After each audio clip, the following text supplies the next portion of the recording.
আসসালামু আলাইকুম সুপ্রিয় দর্শক মণ্ডলী। আজকে আপনাদেরকে পরিচিত করিয়ে দিচ্ছি বাংলাদেশের গ্রাম অঞ্চলে ঝোপঝাড়ে জন্ম নেওয়া এক অতি মূল্যবান উদ্ভিদ বা লতা জাতীয় উদ্ভিদ। সেটি হচ্ছে এই তেলাকুচু। কেউ কেউ এটাকে তেলাকুচা বলেও ডাকে। এর ঔষধি যে গুণ রয়েছে, এক কথা বলতে অসাধারণ। আপনার যে কোনো ধরনের পেটের রোগের মহা মূল্যবান ঔষধ এই তেলাকুচু।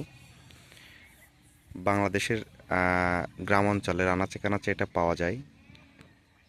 যদিও বেশি মানুষজন এটার ভেষজ গুণ সম্পর্কে জানে না। যারা এর ভেষজ গুণ সম্পর্কে জানে তাদের কাছে এর গুরুত্ব অপরিসীম। এই তেলাকুচুর পাতা এখন এই যে গরমকাল আসছে,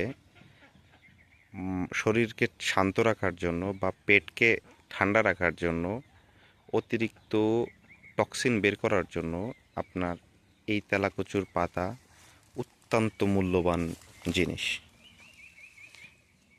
বেশিরভাগ মানুষই এটাকে শাক হিসাবে ব্যবহার করে। কেউ কেউ এটা বেটে রসও খায়। তো আপনারা যারা পেটের সমস্যায় ভুগছেন বা আপনার ক্ষুধা মন্দা, আপনার খেতে আপনি আপনি মুখে কোনো রুচি পাচ্ছেন না, সেই ক্ষেত্রে আপনি এই শাক পাতা তুলে আপনি খেয়ে দেখতে পারেন। আপনার ইনশাআল্লাহ আপনার যে সমস্যা সেটি সমাধান হয়ে যাবে।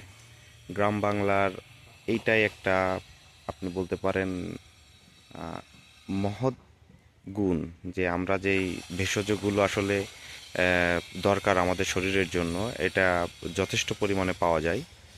আসলে সহজে পাওয়া যায় বলে মানুষ আসলে এটার কদর করে না, কিন্তু প্রাচীন চিকিৎসাবিদ্যায় এটার গুরুত্ব অনেক অনেক অনেক গুণ ছিল।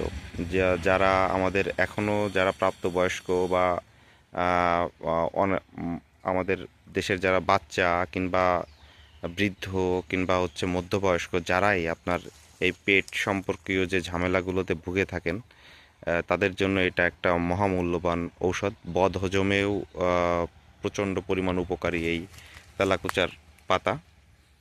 শাক হিসেবেও খেতে পারেন অথবা আপনি বেটে রস করেও খেতে পারেন। তো আপনারা যারা মনে করেন যে এটা আপনাদের জন্য উপকারী, তারা অবশ্যই এই তেলাকুচার পাতা ব্যবহার করে দেখবেন। আর আমার চ্যানেলটি আপনাদের কাছে রিকোয়েস্ট রইল, আমার চ্যানেলটি সাবস্ক্রাইব করে দিবেন। আশা করি আপনাদেরকে এমন উপকারী জিনিস সম্পর্কে আমি জানাবো ইনশাআল্লাহ। আসসালামু আলাইকুম।